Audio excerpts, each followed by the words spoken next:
Well, welcome everyone. Welcome to Office Hours with Michael Kitces. So for today's Office Hours, I want to talk about a topic that's kind of near and dear to my own heart, which is getting paid for delivering financial planning, and in particular, like a financial plan. And the challenges that crop up for advisors who work under a broker-dealer or insurance company who may be doing financial plans but can't necessarily get paid directly for them. And this is a question I'm hearing more and more these days. Usually it goes something like this.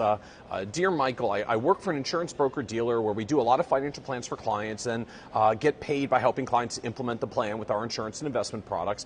And I'd like to just charge separately for the financial plan because the planning is a lot of work and not every client necessarily follows through with implementation. But my broker-dealer says I can't.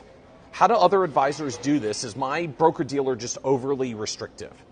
This is a great question, and an increasingly common one that I see as more and more advisors focus on financial planning and doing plans and not just products and implementation alone. And it's a big deal because it actually strikes at the very heart of the different ways that advisors can be licensed and registered to deliver financial advice.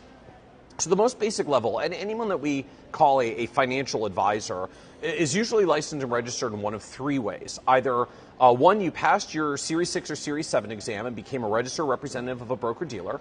Number two, you passed your life and health license to become an insurance or an annuity agent. Or number three, you passed your Series 65 and work under a registered investment advisor, or RIA for short. And most of us know that these licenses are the ones that dictate what kinds of solutions you can or cannot sell to your clients. If you want to get paid insurance and annuity products, you need an insurance license. If you want to get paid to sell investment products at a broker-dealer, you need your Series 6 or 7. And if you want to get paid to manage a discretionary portfolio, you need your Series 65 and you need to work for an RIA.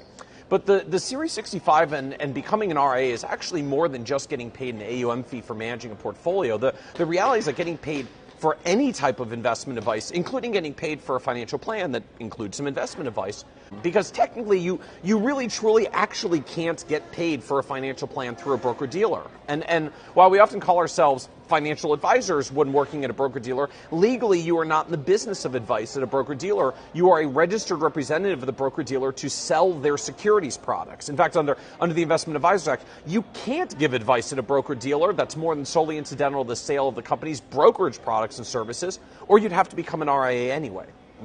And the same is true if you're an insurance or an annuity agent. If you're only doing business with a life and health license, you can absolutely implement those insurance and annuity products, but you can't charge people for a financial plan because you need a Series 65 and be working under an RIA to actually get paid for the advice itself.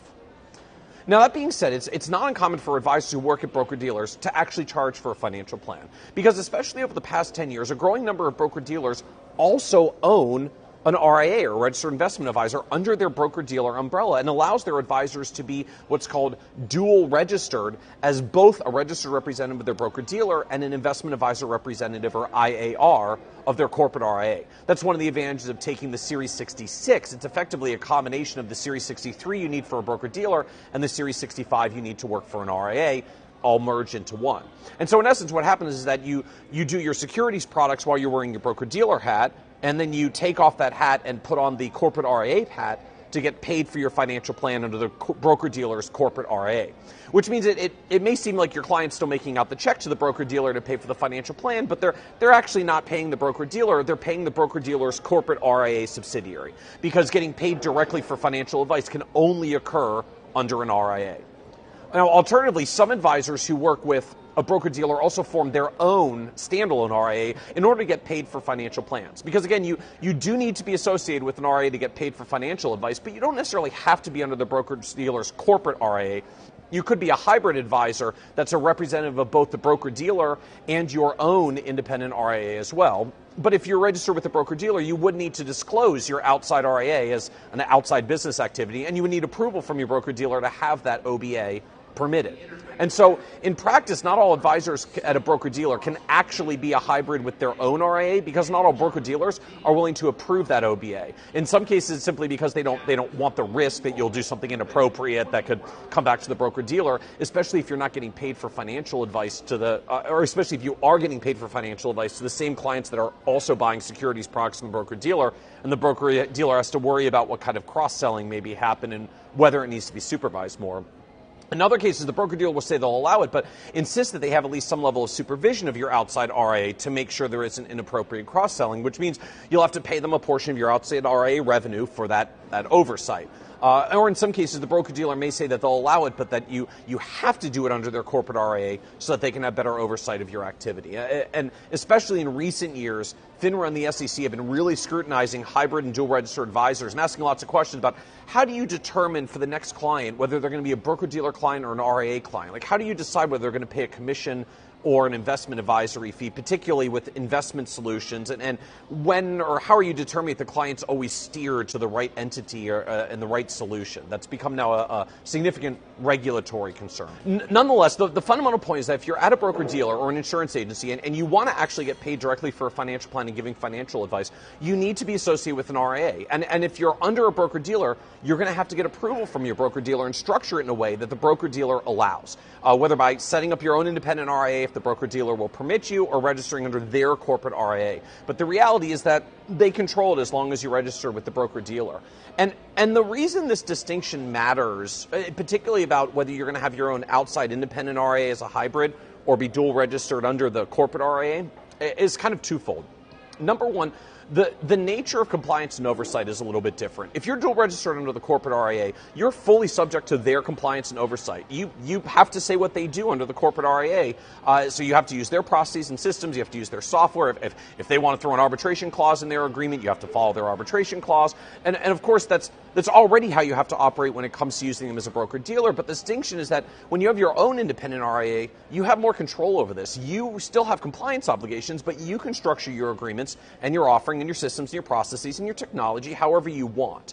And while the broker-dealer does at least have some basic level of oversight obligation, some broker-dealers are willing to be relatively hands-off for advisors who want to create their own independent RIAs. But in essence, it's a question of how much control you want to have. The second reason the distinction matters between being dual registered under the corporate RIA or being a hybrid with your own independent RIA is the money. Because when you're under a corporate RIA, you typically get paid based on the same payout grid that the broker-dealer uses for all the revenue you generate. So they collect the revenue, they remit the share to you, and then they keep the rest as their compensation for the cost of their platform, their compliance, their oversight, and the rest.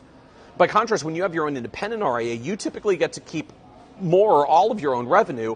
Of course, now you also have to handle your own compliance, but the reality is that if you're only doing financial plans, there isn't necessarily a lot of compliance to implement because you're not doing trading and execution and a lot of the stuff that has more burdensome RIA compliance. In fact, in theory, you get to keep 100% of your revenue because it's your RIA and simply pay your compliance and other expenses from your RIA and revenue. Now, as I mentioned earlier, a lot of broker-dealers do charge some kind of, I just call it an oversight fee on your outside independent RIA, but the cost tends to be cheaper. You might have a 5% oversight fee from your independent broker-dealer of your outside RIA, but if you work under their corporate RIA, they may keep 10 or 20% of the revenue you generate, or sometimes even more, which means the more planning fees you do, the more appealing it is to do it under your own corporate RIA, where the broker-dealer takes less of your revenue, and then make it up by covering your own expenses. But if you're large enough, you'll more than cover the additional expenses with the additional revenue that you get to keep.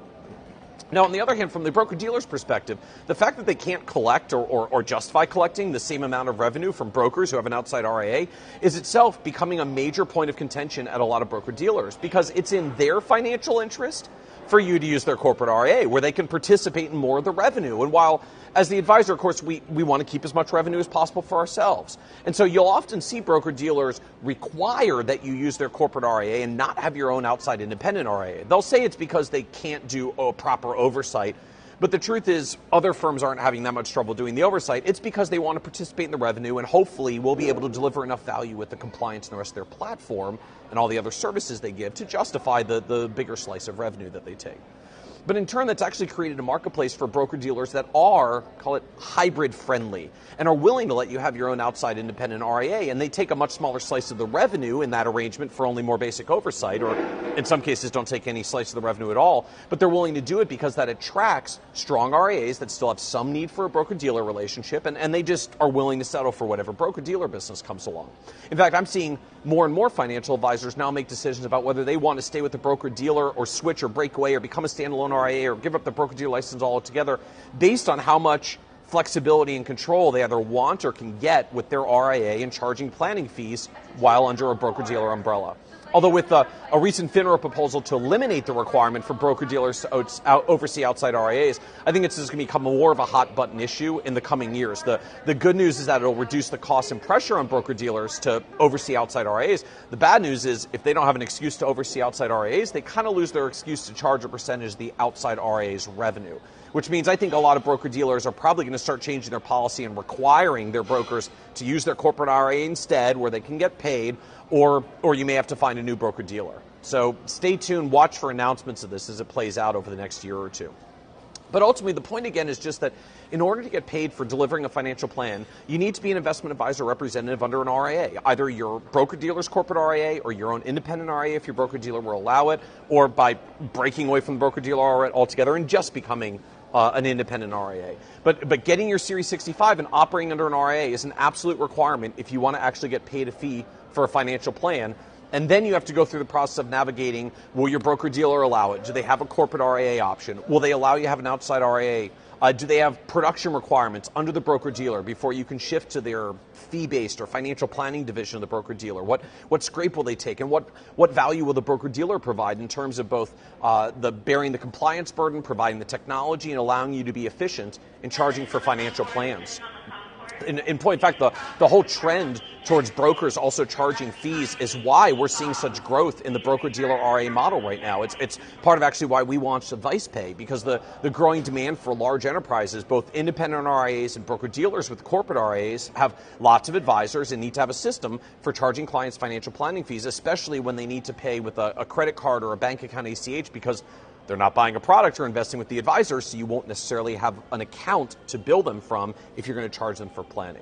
Because if you're doing just occasional one-off planning fees, it may be straightforward to have clients write a check. But if you're going to do a lot of financial planning and charge more, and especially ongoing retainer fees, finding technology to help with this actually matters.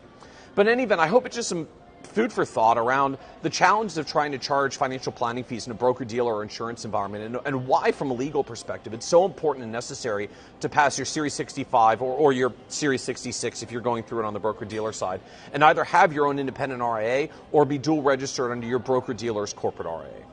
This is Office Hours with Michael Kitces, normally 1 p.m. East Coast time on Tuesdays, but as you can see from the background, I'm traveling this week, and so here we are on Wednesday instead. But thanks for joining us, everyone, and have a great day.